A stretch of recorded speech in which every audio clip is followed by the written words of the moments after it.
నీట్లో మంచి మార్కులు తెచ్చుకొని కౌన్సిలింగ్ కోసం ఎదురు చూస్తున్న స్టూడెంట్స్ మరియు వారి పేరెంట్స్ అందరూ కౌన్సిలింగ్ విధానాన్ని బాగా అర్థం చేసుకోవాలి. కౌన్సిలింగ్కి అటెండ్ అయినప్పుడు చాలా కేర్ఫుల్గా ఉండాలి. ఆప్షన్ ఫారమ్స్లో రిజిస్ట్రేషన్ సమయంలో మనం ఏ కాలేజీలకి అప్లై చేయదలుచుకున్నామో అక్కడ మనం ఆప్షన్స్ ఇచ్చుకోవాల్సి ఉంటుంది. ప్రతిదానికి ఫీజు డిపాజిట్ ఫీజు కూడా డిఫరెన్స్ ఉంటుంది. ఈ కౌన్సిలింగ్ 4 రౌండ్లలో జరుగుతుంది. కౌన్సిలింగ్ కోసం ఎలా రిజిస్టర్ అవ్వాలి అనేది వేరే వీడియోలో చూద్దాం. పరీక్ష నిర్వహించేది ఎన్టీఏ అయితే కౌన్సిలింగ్ నిర్వహించేది ఎంసీసీ, మెడికల్ కౌన్సిల్. మనం ఎంసీసీ సైట్లో న్యూ రిజిస్ట్రేషన్లో రిజిస్టర్ చేసుకోవాలి. దీనికోసం సపరేట్ వీడియో చేయడం జరుగుతుంది. ఇప్పుడు ప్రస్తుతానికి మనం కౌన్సిలింగ్ విధానాన్ని ముందు చూద్దాం. ఫస్ట్ రౌండ్లో మనం రిజిస్ట్రేషన్ అయిన తర్వాత ఫీ పేమెంట్ ఆప్షన్లో ఫీ పేమెంట్ పే చేసిన తర్వాత ఆప్షన్స్ ప్రిపరేషన్ చేయాల్సి ఉంటుంది. ఆప్షన్ ప్రిపరేషన్ చేసిన వారందరికీ మెరిట్ ఆర్డర్ ప్రకారం సీట్లు కేటాయించడం జరుగుతుంది. సీట్ కేటాయించిన తర్వాత క్యాండిడేట్ అలాట్మెంట్ ఆర్డర్ తీసుకొని కాలేజీకి వెళ్ళాలి. ఒరిజినల్ సర్టిఫికేట్స్ సబ్మిట్ చేయాలి.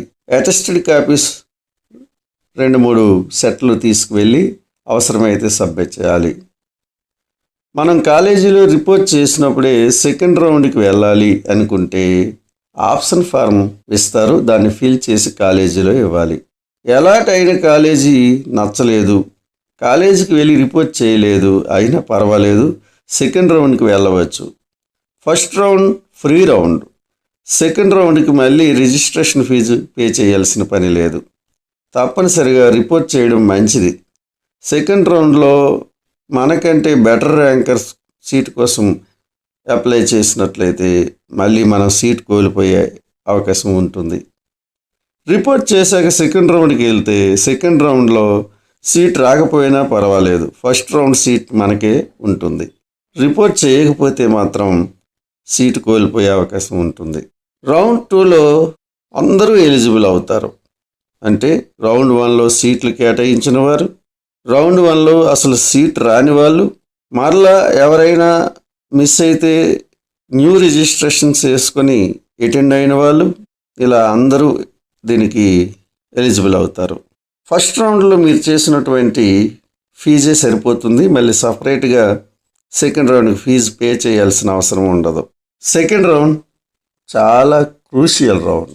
ఇందులో సీటు వస్తే మాత్రం ఎట్టి పరిస్థితుల్లో జాయిన్ అవ్వకపోవటం అంటూ ఉండదు. తప్పనిసరిగా వెళ్ళి జాయిన్ అవ్వాల్సిందే. ఒకవేళ అలా జాయిన్ అవ్వకపోతే మాత్రం మీ సీట్ కోల్పోతారు. అలాగే మీరు కట్టిన ధరావత్తు డిపాజిట్ కూడా కోల్పోతారు.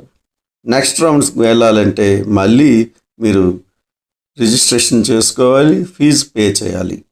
సెకండ్ రౌండ్లో మీకు సీటు కేటాయించబడినట్లయితే మాత్రం మీరు థర్డ్ రౌండ్కి ఎలిజిబుల్ కారు. మీరు కాలేజీలో రిపోర్ట్ చేసిన తర్వాత అప్గ్రేడేషన్ ఫారం అనేది మరి ఇవ్వడం ఉండదు. ఒకవేళ సీటు సెకండ్ రౌండ్లో వచ్చిన సీటు విడిచిపెట్టుకొని థర్డ్ రౌండ్కి అటెండ్ అవ్వాలంటే మాత్రం ఫ్రెష్గా మీరు రిజిస్ట్రేషన్ అవ్వాల్సి ఉంటుంది. ఇప్పుడు థర్డ్ రౌండ్, దీన్ని మాపప్ రౌండ్ అంటారు. దీనికి ఇంతవరకు సీట్ రాని వారు మాత్రమే ఎలిజిబుల్. అలాగే ఫ్రెష్ రిజిస్ట్రేషన్స్ కూడా ఎలిజిబుల్ అవుతాయి. ఎక్కడైనా వేకెన్సీలు ఉంటే ఈ రౌండ్ ద్వారా ఫిల్ చేస్తారు. First round, second round, mop up round ఈ 3 కూడా ఆన్లైన్లోనే జరుగుతాయి. ఇది ఆన్లైన్ విధానంలోనే option submission, seat selection, next seat allotment అంతనం. కానీ last round stray vacancy round. ఈ రౌండ్ ఆఫ్లైన్లో జరుగుతుంది. మనం ఆన్లైన్లోనే అప్లై చేస్తాం, కానీ ఆఫ్లైన్లో కాలేజీకి వెళ్ళి సీట్ అలాట్మెంటు అక్కడ జరుగుతుంది. ఆల్ ఇండియా రౌండ్ అంటే ఫస్ట్ రౌండ్ అయిన తర్వాత స్టేట్లో ఫస్ట్ రౌండ్ స్టార్ట్ అవుతుంది. ఆల్ ఇండియా సెకండ్ రౌండ్ అయిన తర్వాత స్టేట్లో సెకండ్ రౌండ్ ప్రారంభమవుతుంది. మీరు ఈ కౌన్సిలింగ్ విధానం అర్థం చేసుకుని ముందుకు వెళ్ళండి. మెంటర్షిప్లు అనేవి ఏమీ అవసరం ఉండదు. చక్కగా అర్థం చేసుకుంటే చాలు. వారు చేసేది ఇదే, అర్థం కాకపోతే మరొకసారి చూడండి, పేపర్ మీద రాసుకోండి. మీకు ఏ కాలేజీ వస్తుందో ఒక అంచనా వేసుకోండి. మీకు వచ్చిన మార్క్స్కి ఒక ఆర్డర్ని ప్రిపేర్ చేసుకోండి. ఒక పేపర్ మీద రాసుకొని సిద్ధంగా ఉండండి. కాలేజెస్ లిస్ట్ని కౌన్సిలింగ్ టైంలో కౌన్సిలింగ్ ప్రారంభం కాగానే మీరు ఈ ఆర్డర్లో ఆప్షన్స్ సబ్మిట్ చేయండి. మీకు ఈ వీడియో నచ్చితే లైక్ చేయండి. మర్చిపోకుండా వీడియోని సబ్స్క్రైబ్ చేయండి. నా మరిన్ని వీడియోలు వస్తాయి.